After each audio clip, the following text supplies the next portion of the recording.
Si toi aussi on t'a bassiné avec le traditionnel sors de ta zone de confort, ben sache que c'est du bullshit et je vais te dire pourquoi. Je suis Alexandre, je suis businessman et chef d'entreprise. J'ai créé des dizaines de millions d'euros de valeur au cours de ma carrière. Bienvenue dans ce nouvel épisode des secrets du business. Aujourd'hui, on va donc parler de cette énorme connerie, voire pathologie managériale du 21e siècle.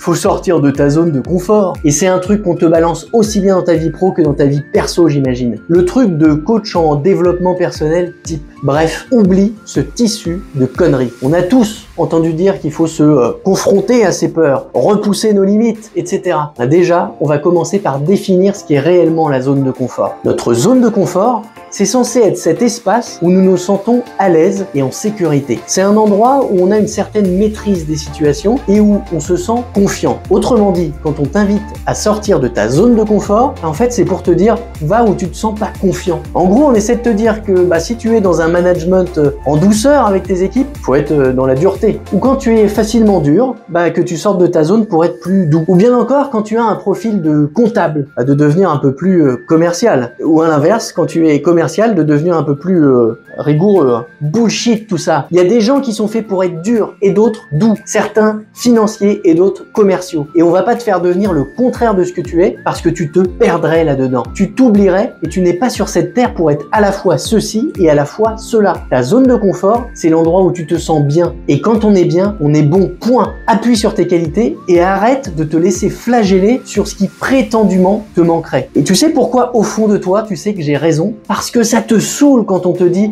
sors un peu de ta zone de confort, comme si ce que tu faisais c'était pas bien. Et en fait, ça te stresse, ça te génère de l'anxiété et même parfois pour certains de la détresse. Élargis un peu ton scope, c'est sûr, mais reste dans ton confort et cultive-le. Cultive ta différence, tes qualités. Plutôt que de pousser sans cesse tes limites, adopte une approche où tu diriges ta vie, aime-toi, respecte-toi et pardonne-toi. Ouais, commence par ça. Pardonne-toi de n'être pas à la fois ceci et à la fois cela. À la place, aime-toi d'être ce que tu es. Sois dans ta zone de confort justement. Sois bon, respecte-toi de ça et les autres respecteront ta zone de confort. Est-ce que quelqu'un va dire à Céline Dion tu pourrais être meilleure en hockey sur glace, Céline? On s'en tape. Elle est dans sa zone de confort quand elle chante. Qu'elle y reste, qu'elle la développe, qu'elle y travaille. Et comme c'est sa zone de confort, elle n'aura même pas l'impression de travailler à faire plus et mieux. C'est dans ta zone de confort que tu trouveras également tes plus grandes forces et tes plus grands talents. Plutôt que de toujours chercher des qualités que tu n'as pas. Capitalise sur tes atouts existants et développe-les. Si tu as des lacunes, entoure-toi, c'est tout. En t'entourant de personnes complémentaires,